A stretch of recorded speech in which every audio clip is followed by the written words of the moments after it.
이재명 정부의 내각 인선 작업이 본격화하는 가운데 부산 유일의 민주당 의원으로 이번 대통령 선거 때 해양 공약과 표심 잡기에 핵심적인 역할을 한 전재수 더불어민주당 의원, 삼선 국회의원, 국회 문화체육관광위원회 위원장, 더불어민주당 원내부대표 역임, 대한민국 경제성장률 0%대의 위기 돌파를 위해서 북극 항로 개척을 통해 해운 산업을 키우고 해양 강국이 되어야 한다고 강조.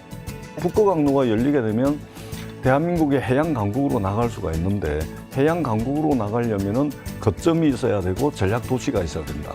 그것을 부산으로 하고 이 부산을 해양 수도로 키워가지고 대한민국의 성장 엔진을 하나 더 장착할 수 있다. 전재수 의원이 생각하는 집권 여당의 역할과 경제 위기 극복 방안 집중 분석합니다.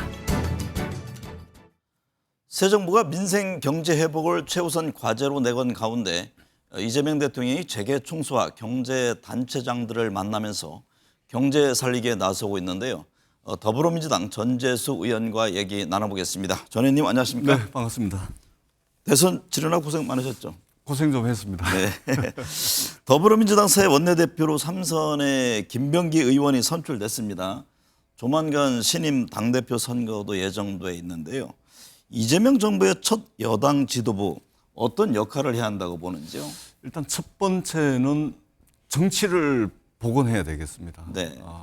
근데 별로 걱정이 안 되는 것이 일단 이재명 대통령께서 취임식 첫째 날에 취임식을 끝내고 난 뒤에 첫 번째 일정이 뭐였냐면 바로 야당 대표들과 함께 비빔밥 오찬을 했습니다. 그렇죠. 그리고 뿐만 아니고 최근에 이제 우리가 뉴스를 통해서 우리 국민들께서 보시고 계시듯이 윤석열 정부에서 임명했던 국무위원들과 짧게는 2시간, 길게는 6시간 30분 동안 이 국정 현안과 관련해 가지고 토론을 통해 가지고 국정을 급속도로 안정시켰습니다. 네. 그렇기 때문에 대통령께서 이미 정치를 복원시키겠다라는 의지가 강한 만큼 원내 지도부도 이러한 기조에 맞춰 가지고 최대한 정치를 복원시키고 당면에서 이제 추경이 예정돼 있지 않습니까? 이 네. 추경을 통해 가지고 민생 회복의 마중물을 만들어야 되겠다. 이런 이제 과제가 좀 있는 것 같고 저는 잘 할 수 있지 않을까 이런 기대를 가지고 있습니다. 네.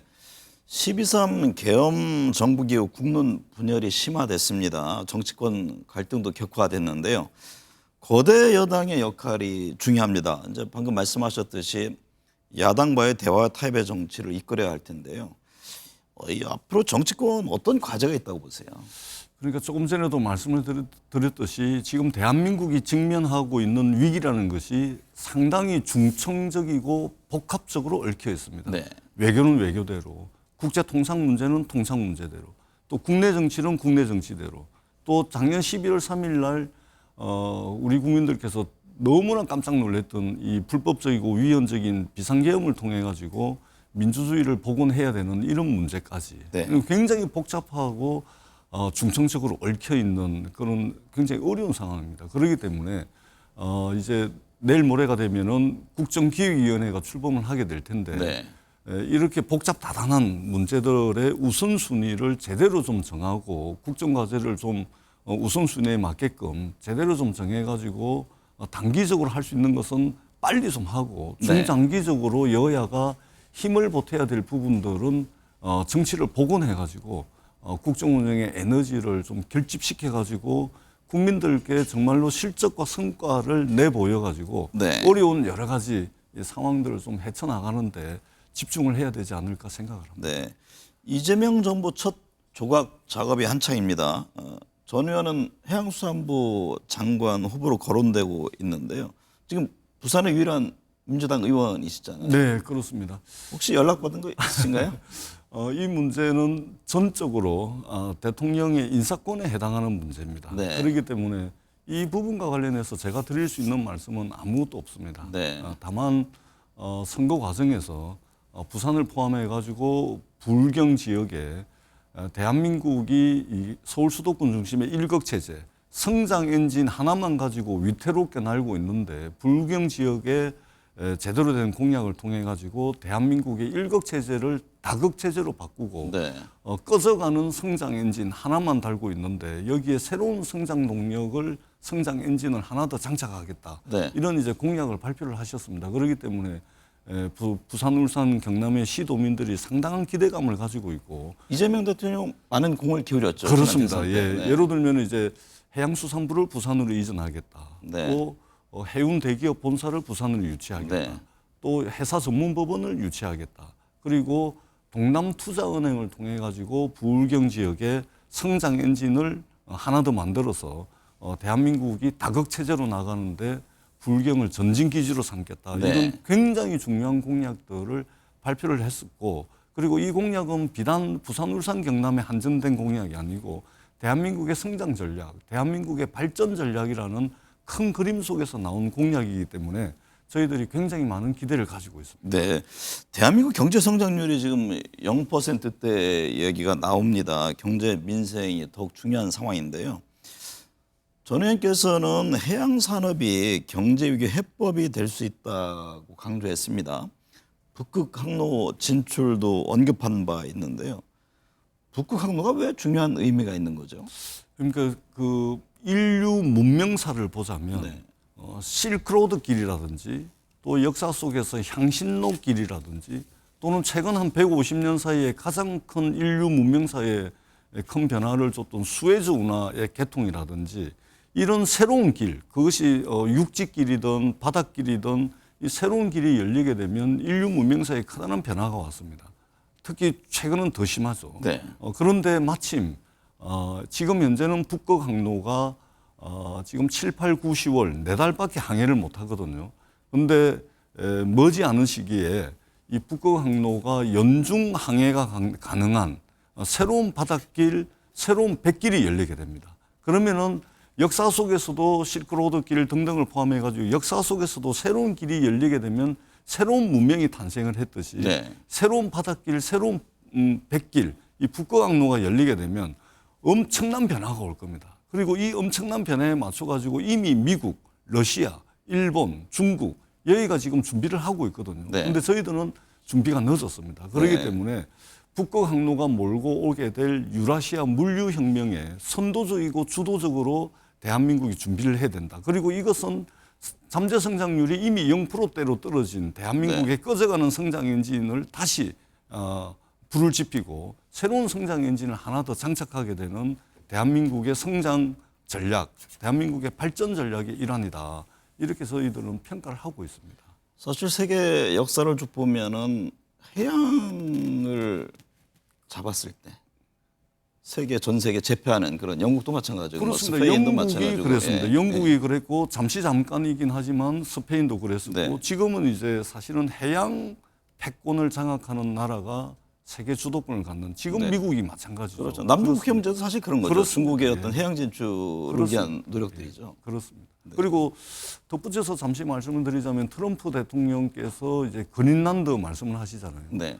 이것도 사실은 그 이면에는 북극 항로를 선점하기 위한 전략적 판단이 있는 겁니다. 그리고 네. 일본 같은 경우도 물론 이제 지진의 위험으로부터 회피하기 위한 측면도 있긴 하지만 이미 일본 같은 경우도 5년, 7년 전부터 일본 동쪽에 있는 기업을 일본 서쪽으로 옮깁니다. 그리고 일본은 산업용 전기값이 굉장히 비싼데 네. 이 산업용 전기값을 깎아주는 인센티브를 통해 가지고 일본 동쪽의 기업을 서쪽으로 옮기는데 이것도 사실은 북극 항로가 열리게 되면 몰고 올 물류혁명에 선제적으로 대응하기 위해서 그렇게 네. 하고 있는 측면이 강하거든요. 그렇기 네. 때문에 이미 그리고 중국이 최근에 컨테이너선을 이미 북극 항로로 해가지고 시범 운항도 했고 그렇기 때문에 세계 각국이 이 새롭게 열리는 바닷길, 백길을 선점하기 위해서 이미 발빠르게 움직이고 있다. 네. 그런 측면에서 우리가 좀 늦긴 했지만 이재명 대통령께서 이미 야당 대표 시절에 북극 항로에 대한 정치적 상상력을 발휘하자 네. 이런 말씀을 하셨습니다. 말씀하셨듯이 해양 강국의 거점으로 지금 부산을 꼽았습니다. 이재명 대통령 후보 시절에 뭐 해양수산부 부산 이전도 강조한 바 있고요. 근데 세종시장은 이 해수부 이전에 대해서 반대 입장을 냈고 그렇습니다. 예. 이제 여러 견해들이 나오고 있는데 해수부의 부산 이전 문제는 뭐 예상대로 잘 될 것으로 보십니까?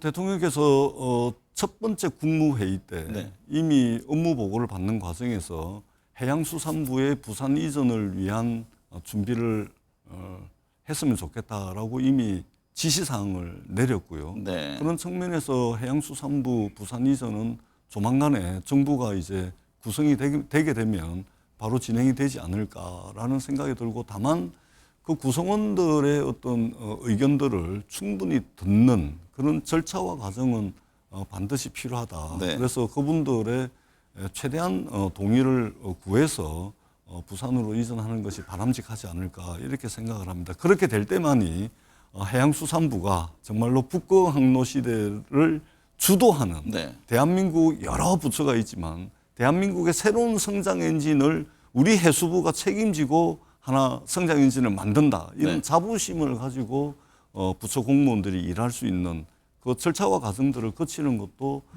상당히 중요하다고 생각을 합니다. 부산을 넘어서 국가의 전략 산업이다 이렇게 그렇습니다. 보고 계시는군요. 그렇습니다. 그런 만큼 뭐 전 의원의 역할이 더욱 중요해지겠습니까? 예, 제가 이제 부산 출신 국회의원이고 네. 또 우리 부울경의 시도민들이 굉장히 많은 기대를 가지고 있기 때문에 이재명 대통령께서 가지고 있는 국가 성장 전략 차원의 해수부 이전부터 시작을 해가지고 해양수산과 관련된 모든 것들을 부산에 집적화해서, 그러니까 아까 뭐 그렇습니다. 회사 뭐 전문 법원 이런 거 대기업 그렇습니다. 등등 예, 은행까지요. 극단적인 시너지 효과를 내 가지고 부산 부울경을 중심으로 해가지고 우리가 북극항로 시대에 적극적으로 선제적으로 대응을 하자. 그렇게 되면은 대한민국의 성장 엔진 하나 더 달 수가 있을 겁니다. 지금 국회 문화체육관광위원회 위원장 맡고 그렇습니다. 계시잖아요. 이재명 대통령 문화 강국을 여러 차례 강조했습니다. 문화 강국은 어떤 의미가 있는 겁니까? 그러니까 요즘은 이제 사람들이 다들 이제 먹고 살만한 시대는 되지 않았습니까? 네. 먹고 사는 문제를 넘어서서 어떤 삶의 양태라든지 또는 이제 문화를 향유하는 여러 가지 콘텐츠들이 사실은 엄청난 부가가치를 만들어내는 그런 시대에 와 있습니다. 마침 대한민국의 어떤 한류라는 것이 여러 가지 문화적 콘텐츠들로 이제 말하자면 상품이 돼가지고 전 세계인들에게 공감을 얻고 이것이 대한민국의 하나의 경쟁력이 되고 있거든요. 그래서 일각에서는 한류가 이제 정점을 지난 거 아니냐 이런 이제 우려 섞인 목소리들이 많이 있습니다. 이것이 이러한 한류 열풍을 지속 가능하게 계속해서 만들어 가야 된다. 이런 이제 문제의식 때문에 문화강국위원회를 만들어 가지고 대한민국이 전세의 문화를 좀 선도하는 그렇게 해서 새로운 성장 에너지를 문화 콘텐츠를 통해 가지고 좀 확보하는 것이 중요하다라는 측면에서 상당히 강조를 하고 있는 것 같습니다. 네. 이스라엘의 이란 공격 등 국제 정세가 지금 복잡하게 돌아가고 있습니다. 경제 회복을 위한 움직임에도 영향을 주고 있는데요. 지난주 이재명 대통령은 재계 주요 인사들을 만났습니다. 불필요한 규제 완화를 강조했는데요. 경제 민생 회복을 위해서 어떤 점이 중요하다고 보십니까? 그러니까 저는 사실은 이제 역대 대통령들께서 취임하시고 난 뒤에 이제 우리나라를 대표하는 기업인들과 이제 만남을 가진 그 이제 기간을 보게 된다면 가장 이른 시간에 우리 경제를 대표하는 기업인들을 만났습니다. 저는 네. 이것이 이재명 대통령께서 시장에 주는 그런 시그널이라고 저는 생각을 합니다. 즉 그날 이제 모임에서 대통령께서 기업과 정부는 한 몸이다라고 말씀을 하셨고 또 선거 기간 중에 우리가 좌파 우파 우리는 좌파도 아니고 우파도 아니다. 우리는 실력파다라고 네. 말씀을 하실 정도로 어떻게 보자면 굉장히 시장 친화적인 그리고 굉장히 실용적인 접근법을 가지고 있기 때문에 이전에 어떤 가치지향적인 이러한 마인드를 가지고 시장을 대하고 기업을 대했던 것과는 질적으로 차별성을 가지는 그런 여러 가지 정책들이 나오지 않을까라는 기대를 가지고 있고 네. 누가 뭐라 그래도 기업이 잘 돼야 국민들이 잘 되는 것이고 또 그 과정에서 기업의 성과가 전 국민이 나눌 수 있는 공유할 수 있는 그런 이제 질서로 좀 간다면 이재명 대통령께서 말씀하신 기업과 정부가 원팀 한 몸이라는 것이 제대로 좀 현실에서 실현되지 않을까라는 기대를 가지고 있습니다. 네. 이재명 정부의 총리와 대통령 비서실장 등 주요 인사가 발표됐고 지금 내각 인선 작업도 한창입니다. 인사가 만사라는 말이 뜻이 중요하잖아요. 이재명 정부의 인사 기준은 어떻게 보고 있습니까? 제가 볼 때는 여러 군데서 이제 평가들을 많이 하시는데 네. 제가 볼 때는 일을 중심으로 실적과 성과를 내는데 최적화돼 있는 그런 이제 그 인사 기조가 이어지고 있는 것이 아닌가 그렇게 생각을 합니다. 네. 자, 보십시오. 역대 정부들을 보게 되면 역대 정부들은 항상 그리고 많은 경우에 특정 인물을 통해서 어떤 이미지 또는 특정 인물을 통해서 어떤 메시지를 주려고 하는 이런 상징성에 집착한 측면들이 많이 있습니다. 네. 그것은 구체적으로 일을 가지고 실적과 성과를 내는 것과는 거리가 있었습니다. 어떤 상징성 또는 이미지 가지고서 이제 뭔가 이제 메시지를 전하려고 했던 측면들이 강하거든요. 근데 이번 인사를 꿰뚫는 키워드라고 하면은 결국은 저는 실적과 성과라고 봅니다. 네. 굉장히 저는 타당한 인사다 이렇게 평가를 하고 싶습니다. 이재명 대통령이 G7 정상회의에 참석하기 위해서 내일 출국합니다. 이달 말 네덜란드에서 열리는 나토 정상회의에도 참석할 것으로 보이는데요. 미국과 일본, 중국 등 주요국 정상들과도 소통했고요. 이재명 대통령의 외교는 어떤 기조를 강조하게 될까요? 제가 조금 전에도 말씀을 드렸듯이 네. 보수 정권이든 진보 정권이든 간에 일관되게 대한민국의 외교사는 대한민국의 경제 영토를 확장하는 방향으로 진행이 되어 왔습니다. 네. 보수 정권에서 북방 정책이 있었던 거 아닙니까? 러시아와 중국과 국교 정상화를 한 거 아니겠습니까? 그러한 차원에서 이재명 대통령의 외교 기조는 굉장히 국익 중심적이고 실용적인 방향으로 진행될 가능성이 많고 네. 그동안 윤석열 정부에서 우리의 경제 용도를 수십 년 동안 외교 역량을 쏟아부어 가지고 우리가 만들어내고 확장해왔던 경제 용도를 많이 잃었습니다. 그러한 측면들을 빨리 좀 이제 정리를 하고 이재명 대통령 특유의 방식으로 실용적인 방식으로 우리의 경제 용도를 넓혀 나가는 쪽으로 외교 역량이 집중되지 않을까 이렇게 기대를 하고 있습니다. 네. 내란과 김건희, 최혜병 등 3대 특검이 본격화하고 있습니다. 국민의힘에서는 정치 보복이라고 반발하고 있는데요. 신속히 환부를 도려내는 데 집중해야 한다는 등 이런저런 주문이 나옵니다. 3대 특검 문제는 어떻게 보고 계세요?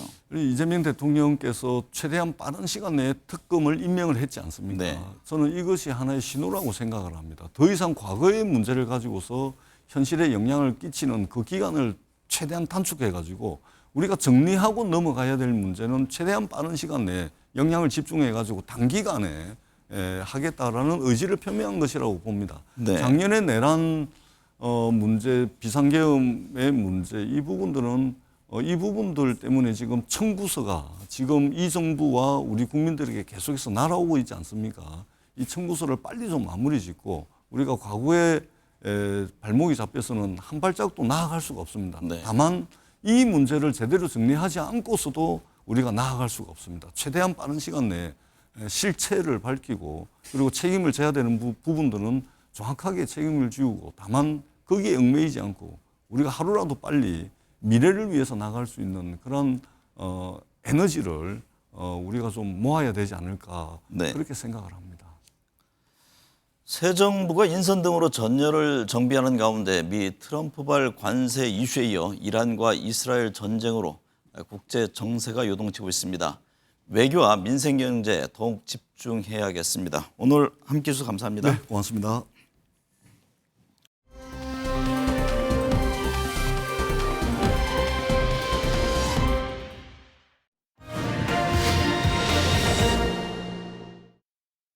네, 정치권 현안 짚어보겠습니다. 민병덕 더불어민주당 의원, 김성태 전 국민의힘 원내대표, 김미연 RN서치 소장, 홍영식 한길 리서치 소장 나오셨습니다. 네 분 어서 오십시오. 네, 안녕하세요. 민병덕 의원님, 이재명 대통령 취임 이후 경제 민생과 함께 연일 국민 안정을 이야기하고 있습니다. 현재 이 대통령이 집중하는 핵심 이슈는 어떤 것이라고 보세요? 첫 번째 말씀하셨죠. 민생과 관련된 거. 네. 그 다음에 이제 하는 것이 안전으로 보입니다. 우리 메슬로우 욕구 단계론에 보면은 먹고 사는 문제 얘기하고 그다음에 안전의 문제 얘기하고 그다음에 뭐 존중, 사회 자아 실현 이런 얘기 하잖아요. 우리 윤석열 정부에서 이제 이태원 참사를 비롯해서 오송 참사, 최병 사건 뭐 이런 사건들이 일어났는데 이제 이런 부분에 대해서 국민들께서 걱정을 많이 하시니까 그래서 안전과 관련해서 집중을 하고 있고 특히 이제 장마철이 오고 있는 상황이고 그리고 또 하나는 우리 그 접경적을 간 거 아닙니까? 네. 접경적과 관련해서 북한과의 돌발적인 상황이 발생하면 안 된다. 그래서 먼저 양보하는 먼저 뭐 대북 방송 양보를 했더니 그쪽에서도 반응을 보이고 이런 거 아닙니까? 네. 뭐 이런 것들을 통해서 재난으로부터의 안전 그리고 전쟁과 관련된 이런 돌발 사항으로부터의 안전 이런 부분들이 중점이 되는 것 같습니다. 네. 홍영식 소장님, 한국 갤럽 조사에 따르면 향후 5년간 이재명 대통령이 국정 운영을 잘할 것이라는 응답이 70%에 달했습니다. 역대 대통령 초기 응답 흐름과 비교해 보면 어떤 건가요? 일단 갤럽 조사의 여론조사가 현재 대통령의 국정수행 평가가 아니고 향후 5년간 국정수행을 얼마나 잘할 것인가 이런 질문으로 했기 때문에 역대 국정수행 평가하고 그대로 비교하기는 어렵습니다. 네. 그러나 그 직전에 MBS 여론조사에 하면은 현재 국정수행 지지도 짧은 기간이나마 그에 대한 평가가 53%가 나오고 대체적으로 이런 기대치가 반영된 앞으로의 국정수행 전망은 한 10%포인트 정도 좀 더 높게 형성이 된다는 걸 감안하면은 제가 볼 때 현재 이재명 대통령의 지지율은 한 53%에서 60% 중간 정도가 되지 않을까. 네. 그러면 역대 대통령과 비교해 보면은 직전의 윤석열 대통령, 그다음 박근혜 대통령, 이명박 대통령보다는 좀 높은 것 같고 그 이전에 이 노무현 대통령이나 문재인 대통령보다는 좀 낮지 않을까 지금 그렇게 보여집니다. 네. 김성태 전 대표님, 예. 이재명 대통령 재계 총수들과 만나 의견을 들었고 한국 거래소를 찾아 주식 시장 활성화 정책도 발표했습니다. 이 대통령의 경쟁 뭐 어떻게 보셨는지요? 그게 이제 후보 시절에도 이 실사 구시적 실용주의 정책에 자기는 이제 특히 뭐 민주당의 이념 가치도 이제 뭐 중도 보수로 이렇게 확장하겠다. 네. 뭐 거기에 저는 상당히 걸맞는 지금 행보는 하고 계신다고 봐요. 저 그러니까 이제 친노동적인 뭐 그 정책과 입장은 뭐 후보 시절이나 또 뭐 경기도지사 당대표 시절에도 뭐 일관성은 있었습니다. 또 그러다 보니까 이제 너무 기업에 대해서 반기업 정서가 상당히 또 우려됐던 건 사실인데 네. 그 반기업적인 어떤 뭐 자신의 소신과 또 정치적 입장을 가지고 뭐 기업을 옥죄다든지 기업의 부담을 열려서 투자를 더 왜소하게 하는 그런 뭐 부분은 없다. 특히 이제 한국증권거래소 이런 데를 방문해 가지고 주식 활성화 정책을 갖다 발표도 하는데 네. 그 주식 활성화 정책의 중심이 이제 코스피 5천 시대 달성이라는 그 목표가 제시되어 있는 거거든요. 그러니까 주식은 일부 고소득층의 이런 전념물이 아니라 1,400만 명에 달하는 그런 국민 투자자의 자산 정식 수단으로 이제 이걸 적극적으로 이제 뒷받침하고 더 나아가지고 저는 이제 뭐 가정 경제에서도 이제 반찬벌이 정도는 이 주식 투자를 통해서 그러니까 배당의 이익을 통해서 좀 가정 경제에 도움이 되도록 하겠다 이런 건데 그 목표를 실현하기 위해서는 이제 배당을 확대하는 거고 세제 개편하고 이런 구체적인 방안을 제시한 부분은 뭐 시장에 대해서 긍정적으로 저는 받아들이고 있습니다. 네. 김미연 소장님, 이재명 대통령 취임 이후에 코스피가 상승하는 모습 보였습니다. 코스피가 3년 5개월 만에 2,900선을 돌파하기도 했는데요.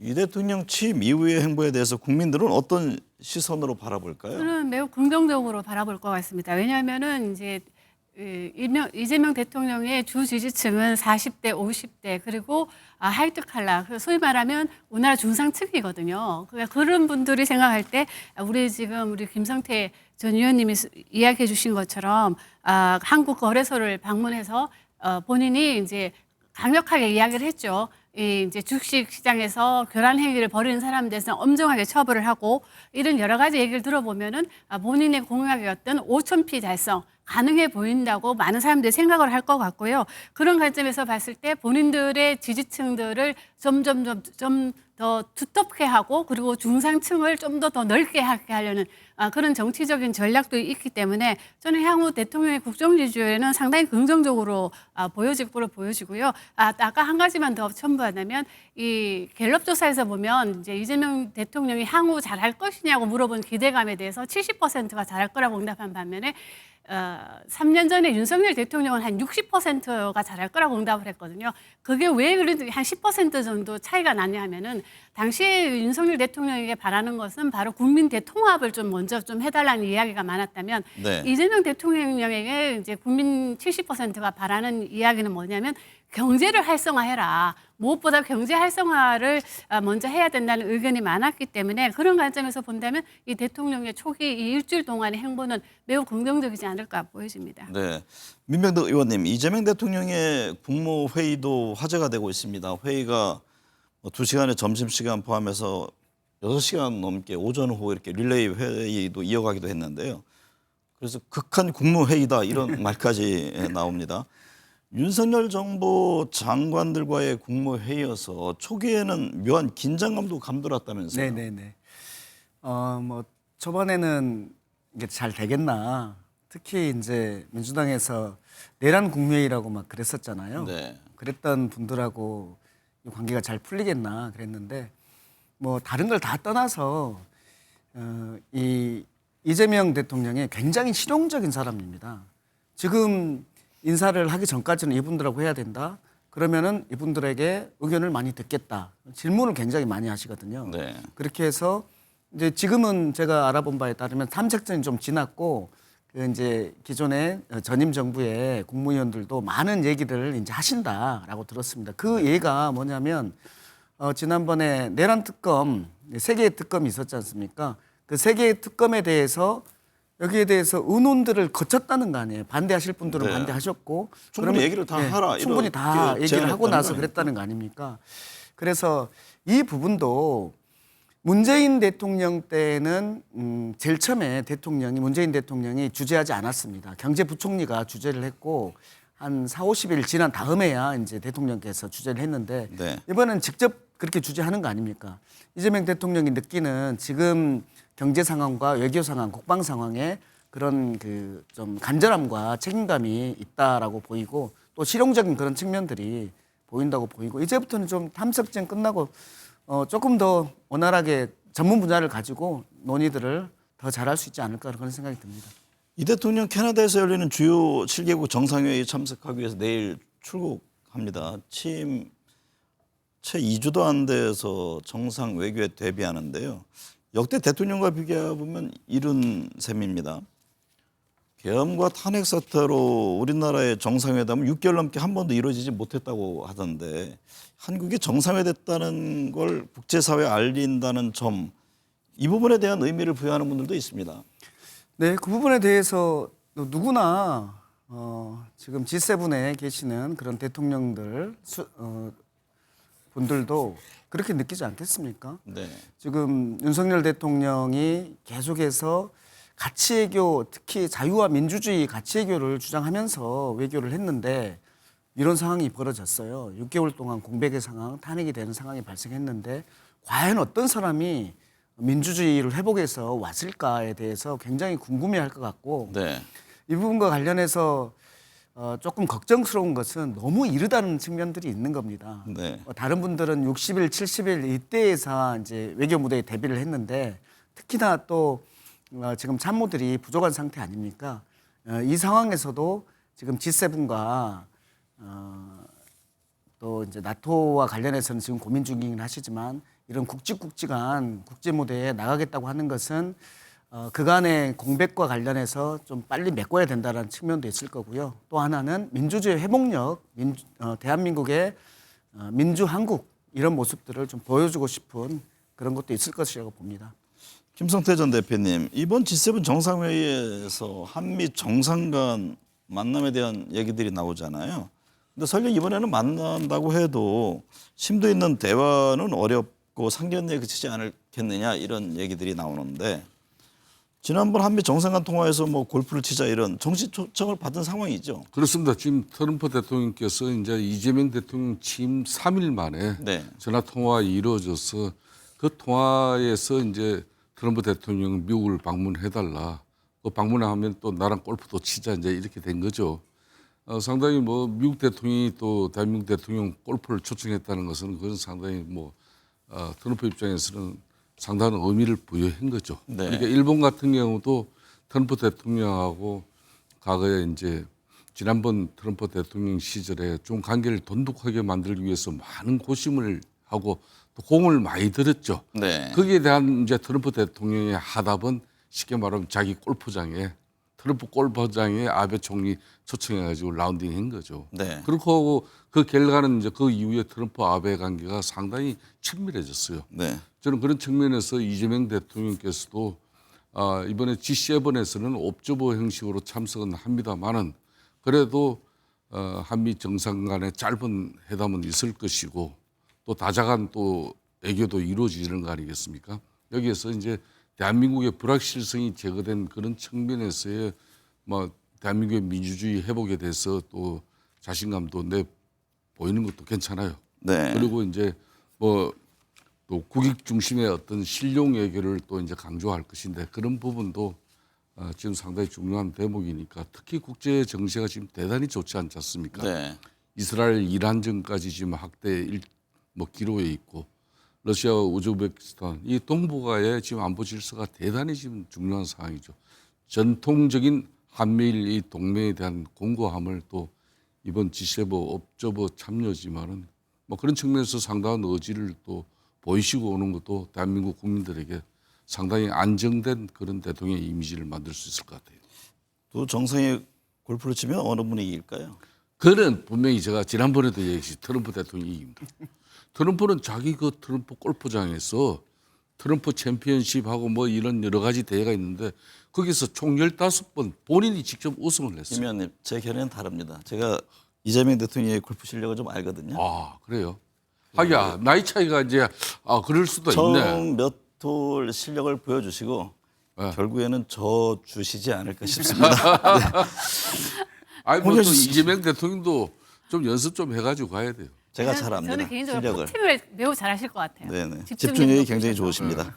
홍영식 소장님, G7에 이어 이달 말 네덜란드에서 열리는 나토 정상회의에도 참석할 것으로 보이는데요.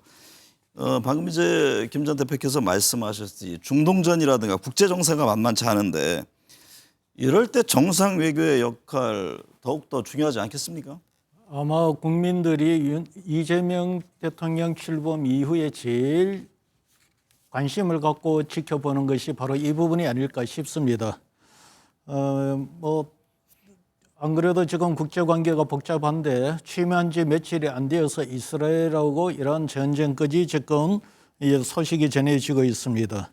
그러다 보니까 사실 민주당은 과거에 우리 동북아 지역만 중심으로 놓고 본다면은 경중안미라고 해서 경제는 중국, 안보는 미국 이런 어떤 그 틀에서 국제관계를 관리를 해왔는데 그러나 지금 그런 틀을 유지하기가 쉽지 않다는 게 현실적인 상황입니다. 그래서 네. 지난 대선 때 그리고 토론회 때 유심히 보면은 이재명 후보 시절인데 그때 이 문제가 나오게 되면은 즉답을 하는 것이 아니라 국익이 우선으로 되게끔 이렇게 문제를 풀어가겠다 이렇게 이야기를 했습니다. 그러나 이제 후보 때는 그렇게 했지만은 이제는 대통령이 되어서 G7 업적으로도 가는 상황이는 해도 이런 그 외교 무대에 되고 이 한국과 일본 한미일 이 관계를 어떻게 외교 안보 관계를 설정하고 그리고 중국 문제를 어떻게 관계를 설정할 것인지 안보와 이 경제가 따로 가지 않는 신질서에서의 이재명 대표의 대통령, 네. 포지셔닝이 제일 중요할 것 같습니다. 네. 김면 소장님, 이재명 대통령은 취임 이후 주요국 정상과의 통화를 보면 미국, 일본, 중국 등의 순이었습니다. 중국이 앞선 이시바 시게루 일본 총리와의 통화 어떤 정치적 메시지가 담겨 있다고 보세요? 저는 다분히 어떤 정치적 메시지가 좀 담겨 있다고 생각이 드는데요. 네. 왜냐하면은 이제 윤석열 전 정부를 비판할 때 이제 이재명 대통령은 그 탈중국에 대해서 상당히 비판을 했었거든요. 그런 관점에서 봤을 때 많은 보수층에서는 두 번째는 아마도 중국하고 통화를 하지 않을까 하는 이런 의견도 많았었는데 그거를 보란 듯이 일본하고 통화를 함으로써 보수층에 있는 한미일 동조를 일본과의 관계를 또 과거사 문제를 가지고 다시 돌아가는 거 아니냐 하는 이런 우려를 저는 이게 불식시키는 그런 효과도 있었기 때문에 중국보다 일본하고 통화한 거는 보수층을 겨냥한 그런 메시지가 아닌가 그런 관점에서 본다면 매우 좀 잘했다 보여집니다. 네. 민병대 의원님, 이 대통령은 취임 직후 대북 문제, 남북 문제에도 변화를 주고 있습니다. 북한의 오물풍선 도발로 시작된 대북 확성기 방송을 우리가 선제적으로 중단했고 북한도 이에 응답해서 지금 대남 방송을 중단했습니다. 이재명 정부에서의 남북 관계는 어떻게 보세요? 녹록지는 않을 겁니다. 왜 그러냐면 김정은 위원장이 적대적 두 국가 이렇게 선언을 했잖아요. 이 상황에서 바로 급변하지는 않을 겁니다. 네. 그럼에도 불구하고 이재명 정부가 들어서서 제일 처음에 대북 방송을 중단해보자라고 했는데 거기에 대해서 화답을 준 거 아닙니까? 네. 작지만 그래도 중요한 시그널이다라고 보입니다. 평화를 위한 우리의 행동들에 대해서 북한에서 조금의 반응들을 보이는 것들을 보였기 때문에 그런 것들이 왔다 갔다 하다 보면 신뢰가 쌓이지 않겠나라는 생각이 들고 정부 간의 대화가 빨리 만들어지지는 않을 것이라고 보이는데 네. 그러면은 조금 더 신뢰를 쌓아가는 민간 교류들을 조금 더 과거 정부보다는 더 많이 허용해 주면서 교류 협력들을 좀 늘려나가야 되지 않나. 그러면서 이제 뭐 트럼프든 또는 뭐 남북 관계든 이런 정상들의 만남들을 하기 위한 그런 것들을 쌓아나가야 되지 않나 이렇게 생각을 합니다. 김성태 대표님, 이재명 대통령이 직접 대북 전단 살포 예방과 사후 처벌 대책도 지시했습니다. 지난 정부에서는 남북의 강대강 대치를 이어갔고 윤석열 정부 통일부의 역할은 또 과거에는 달리 공세적이었잖아요. 이재명 정부에서의 남북 관계 어떤 변화가 있을 것으로 보세요? 그러니까 이재명 대통령 취임하고 난 이후에 이제 강화도에서 그저께죠. 또 이제 대북 전단 살포를 했죠. 네. 그러니까 이제 이재명 대통령이 직접 나서서 이제 대북 전단 살포와 관련해서 이거는 예방도 해야 될 문제지만은 또 사후 처벌 대책까지도 확실하게 마련해라. 그래서 이제 내일 지금 통일부 주체로 관련 부처 이제 협의를 해요. 그러면 이제 이 관련 부처 협의를 통해 가지고 이제 대북 전단 살포를 진행한 그런 민간 단체와 개인에 대한 관련 법령 위반에 따라서 앞으로 엄중 조치하겠다는 그런 입장을 명확하게 한 것이죠.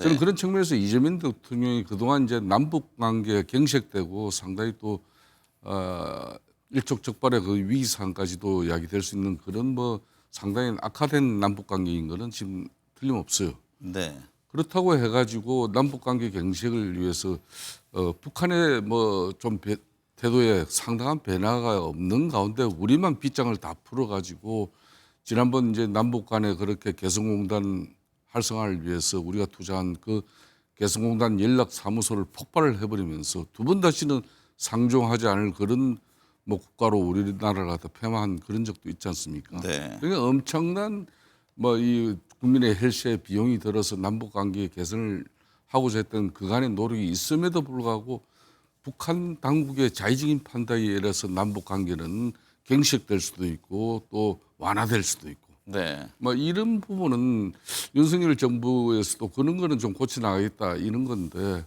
그래서 향후 이제 남북 관계를 근본적으로 긴장을 이제 좀 드러내고 완화시키는 그 부분에 대해서는 국민들도 다 동의를 할 거예요.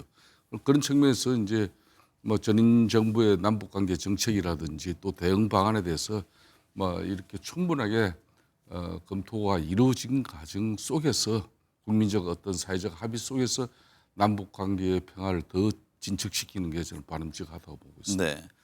홍영식 소장님, 새 정부 들어 첫 고위직 낙마 사례가 있었습니다. 차명 부동산과 대출 의혹이 불거진 오광수 민정수석이 임명 닷새 만에 자리에서 물러났습니다. 오 민정수석의 사퇴에 따른 여론 흐름은 어떻습니까? 당장 뭐 이 한 건으로 이재명 대통령의 지지율이 하락하고 이러지는 않을 겁니다. 그러나 우리 보통 정치권에서 이야기하기를 진보는 분열로 망하고 보수는 부패로 망한다고 합니다. 대체적으로 진보 진영이 도덕성을 내세우기 때문에 이런 부정 또는 비리, 부패와 관련된 혐의가 자꾸 이슈화되면은 상대적으로 보수에서 발생했을 때보다도 그 영향이 더 클 수밖에 없습니다. 그래서 뭐 이렇게 한 건 정도는 모르겠습니다만은 이후에 이런 문제가 여러 건이 이어진다면은 보수 진영의 새 정부보다도 더 큰 영향을 받을 거로 보여집니다. 네. 김성태 전 대표님, 국민의힘은 김민석 국무총리 후보자에 대한 공세도 이어가고 있습니다. 결국 돈 문제인데요. 김 후보자는 표적사정 성격이라면서 대출을 받아서 전액 상환했다고 밝혔습니다. 김 후보자를 둘러싼 논란은 어떻게 보고 계세요? 그러니까 김민석 총리 후보자에 대해서 이제 야당인 국민의힘 입장에서 무조건적이고 맹목적인 정치 공세를 통해서 이렇게 총리 낙마를 갖다 시도하려고 한다면은 그거는 큰 문제겠죠. 또 더군다나 새 정부 새 대통령 또 출범과 함께 이제 일정 부분 허니문 기간도 필요한데 그렇지만은 이제 이 총리 같은 경우는 거의 가장 수준 높은 도덕성과 그래서 전에도 이제 과거 2조 시대도 이 국무총리는 재상이지 않습니까? 네. 그래서 상당히 국민들의 신망과 등망이 높은 사람이 일단 돼야 되거든요. 저는 그런 측면에서 이제 김민석 지금 총리 내정자 같은 경우는 2002년도, 2007년도, 2008년도 다 계속돼서 이 정치 자금 문제가 악화돼 가지고 결론은 두 번은 처벌도 받고 또 그로 인해 가지고 본인도 여러 가지 정치적으로 또 18년 동안 이 낭인 생활도 했지 않았습니까? 네. 뭐 그렇지만은 이제 요 근래 문제 제기되는 것은 이제 국회의원 다시 18년 만에 복귀하고 그러니까 5년 동안에 불과 5억 정도밖에 수입이 국회에서 세수 수입이 없었는데 이제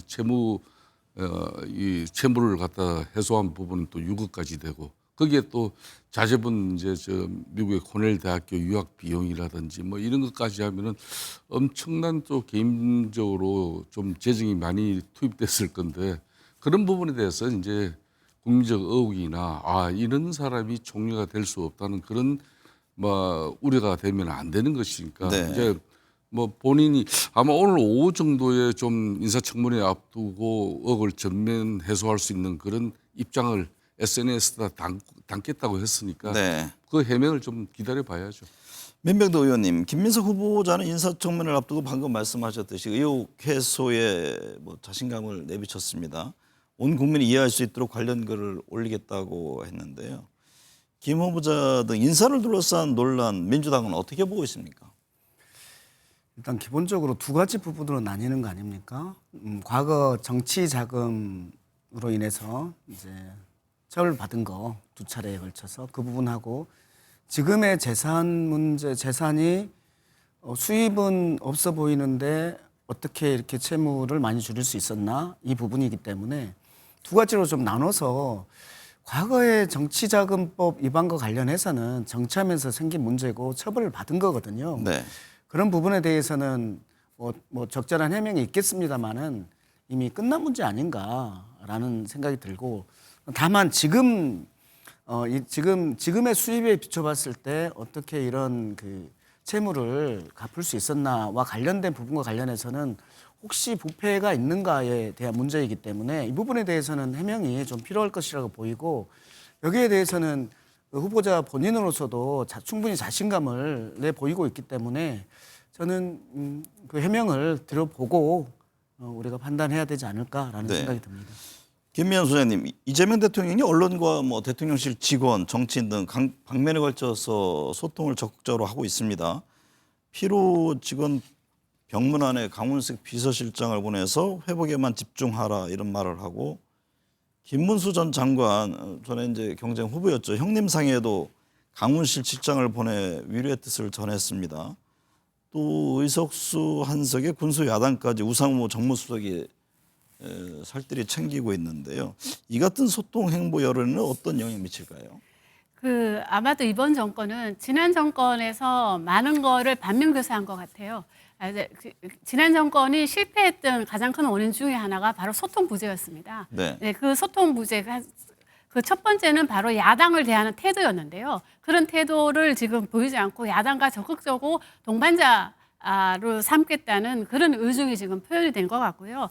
또 하나는 이재명 대통령은 지금 유튜브 대통령이라는 말이 나올 정도로 이 직접 소통에 상당히 지금 공을 들이고 있는 걸로 보여집니다. 네. 지금 보면은 SNS를 활용해서 본인의 하루 동안 했던 일과를 사진과 함께 지금 계속 올리고 있거든요. 그렇게 함으로써 본인이 일하고 있다는 것을 국민들과 직접 소통하고 그리고 한 예로 이렇게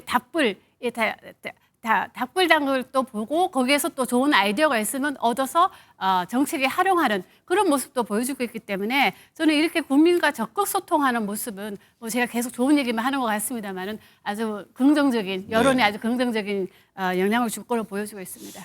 민병덕 의원님, 이재명 대통령이 특검 후보자 추천을 받고 만 하루도 안 돼서 내란, 김건희, 최병 등 3대 특검을 모두 지명했습니다.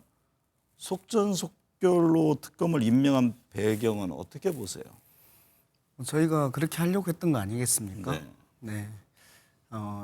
지난 정부에서 야당으로서 그렇게 여러 번 시도를 했는데 계속해서 거부권으로서 막혔던 것들이기 때문에 그리고 또 뿐만 아니라 정권 초기에 빨리 마무리돼야 될 부분들이기 때문에 뭐 늦출 필요가 없었다라고 보입니다.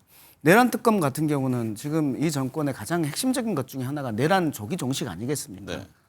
그런 측면에서 빨리 할 수밖에 없었을 것이고 특히 내란과 관련해서 지금 뭐 국무회의에서도 반대하는 분들이 있었다고 하잖아요. 뭐 이미 재판하고 있지 않냐라는 근거였다고 하는데 실제로 국무위원들에 대한 수사는 거의 아직 없었다라고 보이고 대통령실에 대한 거, 국정원에 대한 거, 또 혹시 외환 유치 부분이 있었나에 대한 부분들도 아직 없었기 때문에 이 부분들에 대해서는 조기에 할 필요가 있다라는 것이고 김건희 특검은 우리 윤석열 정부가 들어서기 전부터 의혹이 있었던 것이 내내 의혹이 있었던 부분 아니겠습니까? 네. 거기에다가 마지막에 정점 찍은 게 명태균 의원 공천 개입까지 문제가 됐었기 때문에 이것도 빠른 시일 내에 마무리를 지어야 될 부분으로 보인다라는 것이고 최해병 사건은 얼마나 안타까운 젊은 해병의 죽음이었습니까? 네. 이 부분에 대해서 윤석열 정부에서 그냥 털고 넘어갔었으면 하는 생각이었는데 이걸 끝까지 막으면서 문제가 됐던 거 아니겠습니까? 네. 그리고 특히 이제 군대에 아이를 보낸 부모들 입장에서는 최해병 사건은 그냥 넘어갈 수 있는 사건은 아니거든요. 그래서 빨리 이것을 특검을 마무리 짓자라는 차원에서 빨리 진행을 하고 그리고 국민적 의혹을 확실히 해소하는 것들이 필요하겠다라고 생각을 한다고 생각합니다. 네. 김성태 전 대표님, 국민의힘은 3대 특검 임명에 대해서 정치 보복이라면서 강하게 반발했습니다. 특검이 정치적으로 편향돼 있다면서 특검의 공정성에 의문을 제기하고 있는데요. 국민의힘 대응은 어떻게 보고 계십니까?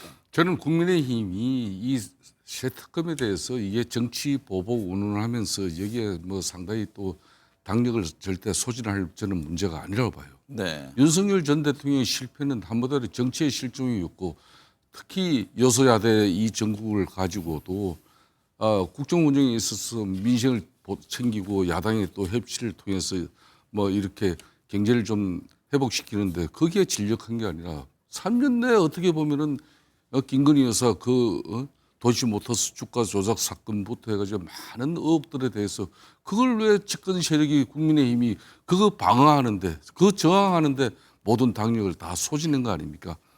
저는 측면에서 그런 측면 김건희 여사 특검법이라든지 또 해병대 최상병 특검법 이런 거는 진작에 윤석열 정부 시절에 그냥 이 국민적 의혹을 해소하고 털고 가면 될 문제였어요. 네. 이걸 결론은 이제 호미로 막을 것을 이제 가래로 막는 그 꼴이 돼 있기 때문에 지금도 그걸 가지고 국민의힘이 더군다나 이번 대선 결과까지 나온 이 상황에서 다시 이 3대 특검 가지고 해서 무슨 김건희 여사를 갖다 뭐 거기에서 뭐 이걸 방어해주고 또 뭐 그럴 여력이 어디 있습니까? 그런 거 없죠. 네. 그렇기 때문에 다만 내란 지금 현재 특검 같은 경우는 이건 여차 잘못하면은 이 가행 수사가 이루어지고 또 정치 보복으로 국민의힘 특히 많은 의원들을 갖다 연루시켜 버리면은 이걸로 가지고 정당 해산 그런 위헌 심판까지도 갈 수 있다는 엄포가 볼 수 있고 우리 내에서도 그런 우려가 팽배해 있거든요. 네. 저는 그런 측면에서 이 3대 특검은 국민의 입장에서 뭐 이거는 뭐 정치적으로 문제를 꼭 볼 게 아니라 국민의 의혹 해소 차원에서 민주당 입장에서도 이 특검은 신속하게 한부만 도려내는 그런 특검으로서의 임무를 완수할 수 있도록 그렇게 좀 정치색은 좀 배제하는 게 좋을 것 같다 이런 생각입니다. 김면 소장님, 줄곧 소환 조사를 거부해온 김건희 여사가 언제 수사에 임할지도 관심입니다. 뭐 특검에는 나가겠다 뭐 이런 얘기도 들리던데요. 김건희 여사 수사를 둘러싼 민심은 어떤가요? 이제까지 나온 여론조사 결과를 보면요, 김건희 여사에 대한 특검에 대해서 찬성한다는 의견이 63% 정도로 나오고 있습니다. 국민 네. 10명 중 6명은 찬성하고요. 특히 이게 전통적인 지지층이라고 할 수 있는 PK에서도 가반 이상은 김건희 여사의 특검은 필요하다고 응답을 하고 있거든요. 그런 관점에서 본다면 김건희 여사를 둘러싼 의혹은 저는 특검을 통해서 해결이 되어야만이 어느 의혹이 해소가 되어야만이 그것이 국민의힘에도 저는 도움이 된다고 생각합니다. 네. 홍 수사님, 윤석열 전 대통령은 거듭되는 경찰의 소환 요구를 무시한 채 반바지 차림으로 서초동 아크로비스타 일대를 거니는 게 목격이 됐습니다. 사람들의 시선을 아랑곳하지 않는 것 아니냐 이런 얘기가 나오는데 어떤 의도가 있을까요? 일단 전직 대통령으로서 명백한 정치적 행위를 하고 있다. 저는 이렇게 봅니다. 네. 그러면 왜 그런 의도로 행동을 할까? 그 의도를 짚어보면 첫 번째는 현재 국민의힘 내에서 보면은 개혁과 당권 이런 것을 놓고서 새로운 어떤 그 양상이 벌어질 때 본인에게 좀 더 유리한 정치적 상황을 만들기 위해서 자신에게 우호적인 정치적 세력을 지원하려고 하는 그런 의도가 있는 것 같아 보이고, 두 번째 의도는 현재 본인과 관련해서 진행되고 있는 사고적 재판을 정치적 재판으로 프레임을 바꾸기 위한 하나의 어떤 그런 의도를 갖고 본인의 노출을 더 많이 하지 않나 이래 보여집니다. 네. 민 의원님, 이재명 대통령이 대통령실 근무했던 이른바 김건희 라인으로 불린 김동조 비서관 등 7명을 면직 처리했습니다. 전 정부 사람들이 대통령실을 떠나지 않고 여전히 지금 많이 남아있는 상황입니까? 출근도 안 하고 사직도 안 하고 있는 네. 사람들이 꽤 있다는 거 아닙니까? 그거는 국민들로서는 이해가 되겠습니까? 특히나 우리 어공들, 뭐 달리 얘기하면은 어쩌다 공무원, 그러니까 그것을 정확히 얘기하면 정무직 공무원이라고 말할 수 있는데, 정무직 공무원 중에서 지금 국무위원들, 장관들 계시지 않습니까?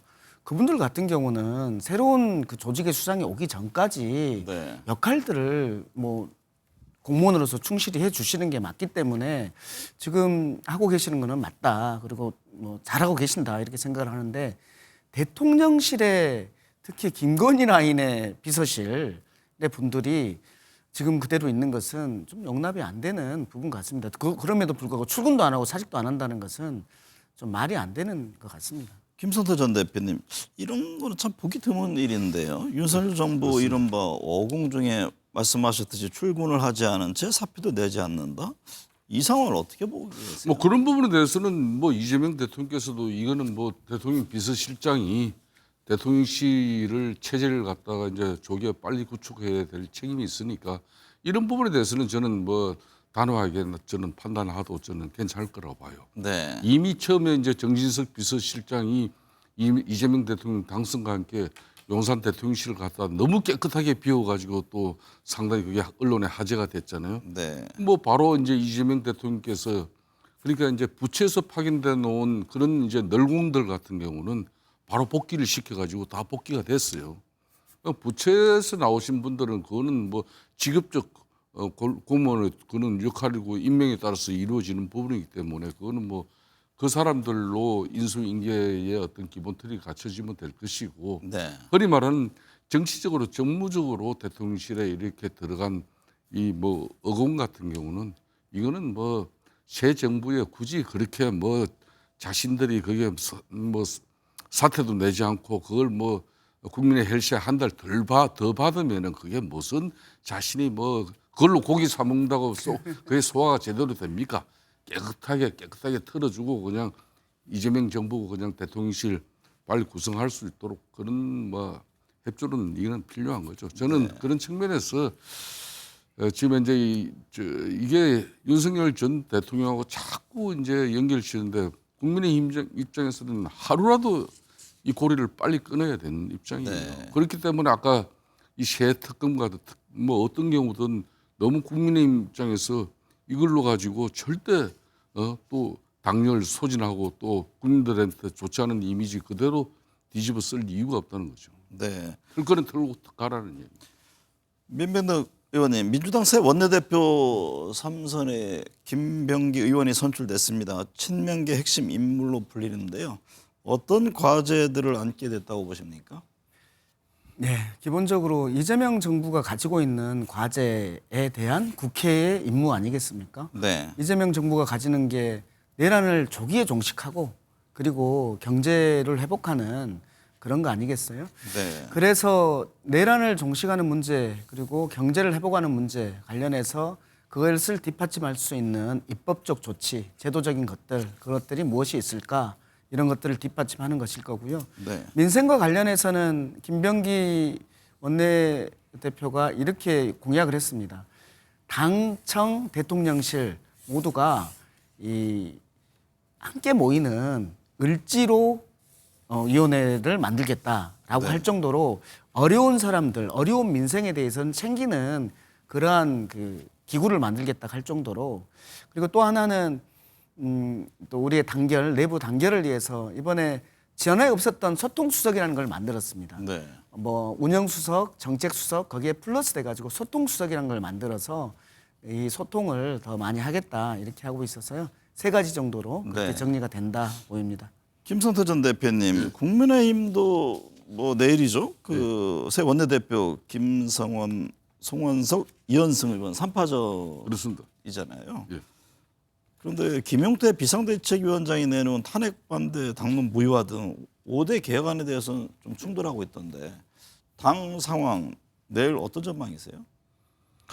뭐 대체로 예상하는 것은 그래도 뭐 여전히 뭐 흔히 말하는 친윤 세력이라는 분들이 이 친윤 세력이라는 분들은 전면에 나서지는 않아요. 그렇지만 네. 자신들의 그 결집된 그런 응진력을 가지고 꼭 누구를 만들 수 있는 힘을 여전히 보유하고 있습니다. 네. 그렇기 때문에 특히 이제 TK를 포함한 PK 영남권 의원들이 국민의힘의 절대적 구성인데 이번에는 이제 TK, PK 의원들이 이렇게 양쪽에서 다 한 명씩 나왔거든요. 네. 송원석, 이현성 의원이 다 나왔고 또 수도권을 대표해서 이제 김성원 의원.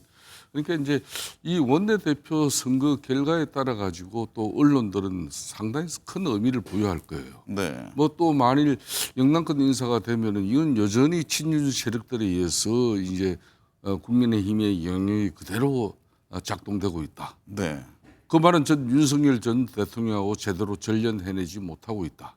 뭐 이렇게 그렇기 때문에 김용태 비대위원장의 5대 핵심안을 이 원내대표 진영은 쉽게 말하면 수용하지 않을 것이다. 네. 이렇게 되면 국민의힘은 자정 노력 그러니까 많은 변화와 쇄신을 통해서 국민들에게 야당은 국민적 지지 여론은 없으면 야당하기 어려워요. 못해요. 더군다나 여도 야소 정국이기 때문에 그런 걸 다 감안해서 우리 국민의힘 의원들 구성원들 107명이 뭐 좋은 결정을 저는 기대하고 있습니다. 김명수 의원님, 갤럽 조사를 보면 민주당 46%, 국민의힘 21%의 지지율을 기록했습니다. 여야 지지율 격차가 5년 내 최대 수준으로 벌어진 건데 어떤 배경으로 이해하는지요? 근데 이거는 새 정부 출범 직후에 보면 모든 여론조사에서 이게 여야 지지율이 급등락하는 경우는 매우 많은 경우가 그렇게 나타났고요. 근데 지금 보면은 민주당 지지율은 상승한 반면에 국민의힘 지지율은 아주 큰 폭으로 하락했거든요. 그 격차가 5년에 지금 최고치로 지금 기록을 했는데 네. 저는 이 갤럽 조사에서 지금 하나 좀 관심 있게 우리가 봐야 될 게 대구 경북에서는 국민의힘 지지율이 40% 정도 나왔었는데 PK에서는 26% 나왔거든요. 네. 그걸 관점으로 본다면 물론 지방선거를 얘기하는 거는 좀 빠른 면도 있고 그 1년 정도 남았기 때문에 여러 가지 정치적인 고려 사항도 있겠지만 이 조사에서 26%를 기록했다는 거는 향후 이 여당이 어떻게 하느냐에 따라서 부산 PK 지역에서 상당히 내년 지방선거가 치열하게 이루어질 수 있겠다 이런 생각이 좀 듭니다. 네. 홍영식 소장님, 민주당과 국민의힘 양당 간 이 같은 지지율 흐름 당분간 지속될까요? 아니면 조만간 또 새로운 국면으로 접어들까요? 저는 당분간은 좀 지속되지 않을까 보여집니다. 일단 새 정부가 출범해서 대통령과 국민들 간의 어떤 과거에 비해서는 좀 짧더라도 어쨌든 허니문 기간이 유지가 되는 상황에서 현재 이 상황을 바꾸려면 국민의힘이 변화하고 개혁하고 새로운 모습으로 등장을 해야 되는데 그 과정이 지금 별로 그렇게 낙관적으로 보이지가 않는다는 겁니다. 그래서 네. 적어도 국민의힘이 전당대회를 통해서 새로운 지도부를 뽑고 그 과정에서 개혁을 해가는 모습을 보여주기 전까지는 현재의 흐름이 지속되지 않을까 이렇게 봅니다. 민병대 의원님, 민주당 당대표 선거도 앞두고 있잖아요. 정청래 의원, 박찬대 의원 2파전 얘기가 나오는데 어떻게 전망들을 합니까? 지금 오늘 직전에 정청래 의원은 출마 출마 선언했죠. 선언을 했습니다. 그리고 또 열심히 벌써 다니고 계십니다. 지난 대통령 선거 때도 호남을 열심히 호남 지역 다니셨고 열심히 뛰었죠. 또 지금도 당선 인사를 한다면 열심히 다니고 있기 때문에 이걸 누가 보더라도 대표 선거 준비하는 것으로 보이는데 그런데 이제 박찬대 지금 의원님 같은 경우는 아직 그 구체적인 표명을 안 하고 있습니다. 뭐 어제 제가 좀 만나봤는데 고민이 많으시더라고요. 네. 예, 뭐 인천시장에 대한 그런 고민도 있고 그렇지만 또 지금 이제 이재명 정부 그 1년이 매우 중요한데 여기에 대해서 본인이 가장 잘 맞출 수 있지 않을까라는 측면도 있고 그래서 제가 보기에는 박찬대 의원이 고민은 많이 하시겠지만 네.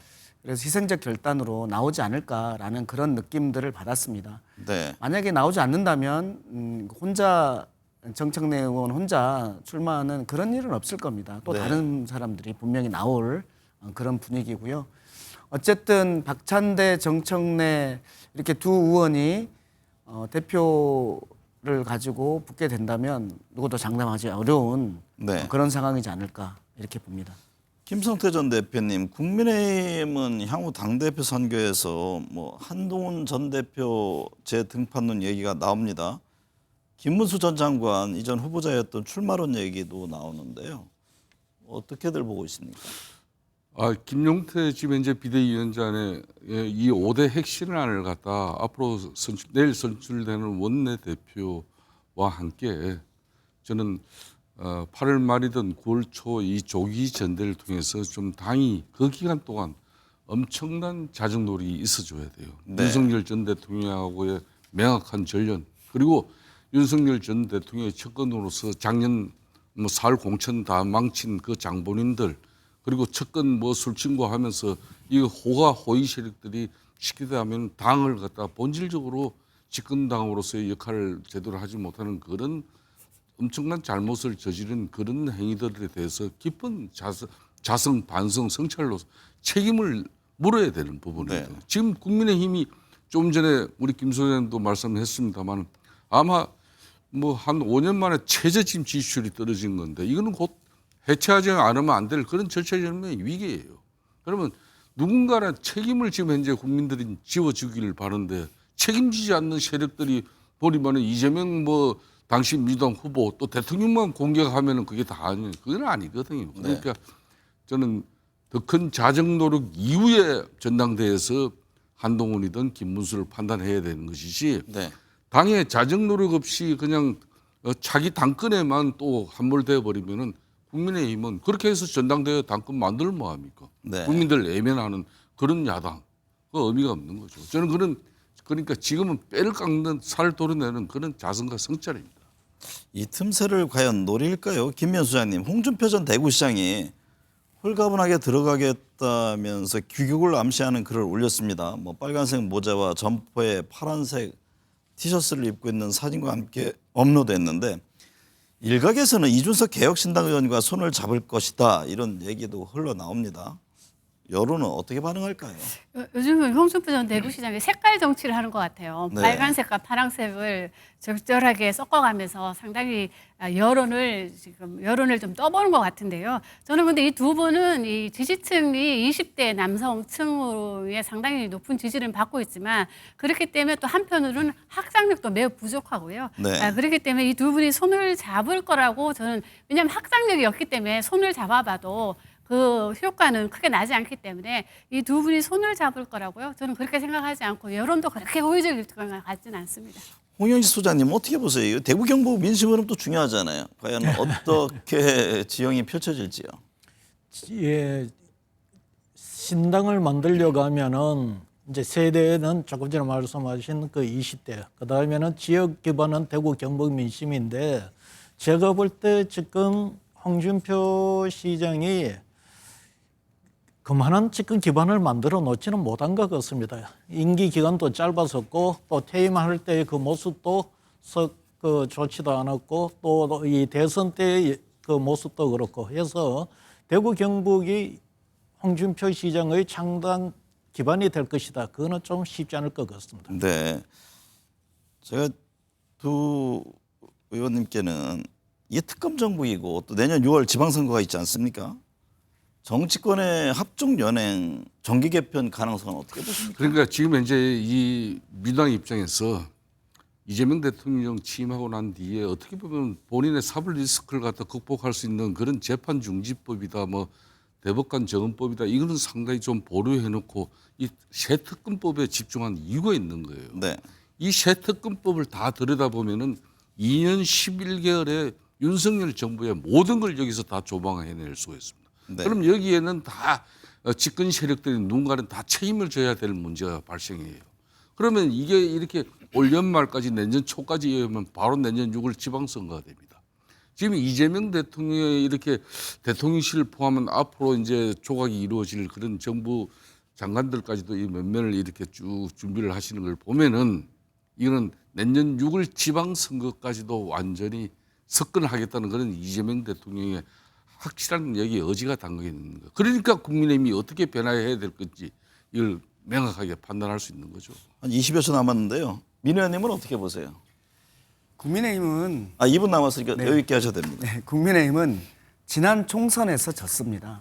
지난 네. 총선은 여당인 상태에서 진 거거든요. 여당인 상태에서 그렇게 엄청난 패배를 한 것은 그냥 역사상 없었을 그런 사안일 것입니다. 네, 그러면은 윤석열 대통령과 국민의힘당이 지난 총선 패배 이후에 국정 기조를 바꿨어야 되거든요. 국민들은 국정 기조를 바꾸라고 그렇게 심판을 한 건데 그것을 끝내 바꾸지 않고 고집을 부린 거 아닙니까? 그러면서 내내 했던 것이 이재명 악마화를 한 거예요. 여당이. 여당은 대한민국이 어떻게 나가야 되는지와 관련된 것들, 민생과 관련된 것들, 경제와 관련된 것들, 외교와 관련된 것들 이것들 막 중점을 둬야 되는데 이재명 악마화에 중점을 둔 겁니다. 네. 그래서 또 이번에 대통령 선거에서 패배를 한 거거든요. 두 번의 연거푸 패배가 있었어요. 그러면 이제는 김성태 의원님 말씀하신 것처럼 진짜 무엇이 잘못됐는지, 무엇을 바꿔야 되는지에 대해서 명확해져야 됩니다. 이것이 들어서야지 국민들은 다시 한번 국민의힘을 바라볼 거라고 생각하거든요. 저희 당 입장에서도 국민의힘이 제대로 쓰기를 바랍니다. 보수가 제대로 서야지 진보도 같이 수레바퀴 양쪽으로 우리의 이 복잡하고 이런 그 대한민국 호를 그 위에 얹어가지고 갈 거 아닙니까? 그래서 저는 다른 거 다 떠나가지고 지금도 뭐 이재명에 대한 사법 리스크 그걸 얘기할 것이 아니고 정치복복 얘기할 것이 아니고 우리가 무엇을 바꿔야 되는지 어떻게 바꿔야 되는지에 대한 것들을 명확히 먼저 해주셨으면 좋겠다라는 것이 기본적인 생각입니다. 민주당 쪽으로 오고자 하는 의원들은 없습니까? 뭐 저한테는 구체적으로 지금 잡히고는 있지 않습니다. 알겠습니다. 네, 오늘 네 분 말씀 감사합니다. 네.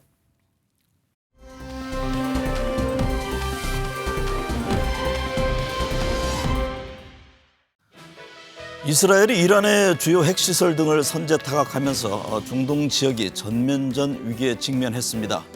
중동의 양대 강국인 이스라엘과 이란이 정면 충돌할 경우 에너지 수급 등 우리 경제에 미칠 영향이 큽니다. 이재명 정부 출범 이후 상승 랠리를 이어가던 주식시장 등 금융시장이 출렁일 가능성도 있습니다. 이 대통령은 때맞춰 재계 총수 등을 만나 경제 핵심은 기업이라면서 불필요한 규제는 과감히 혁신하겠다고 밝혔습니다. 재계 역시 민관이 힘을 모아 위기를 극복해 나가자고 화답했습니다. IMF 극복의 사례에서도 알 수 있듯이 경제와 안보 등 위기 극복을 위한 첫 번째 선결 과제는 국민 통합입니다. 시청해주신 여러분 감사합니다.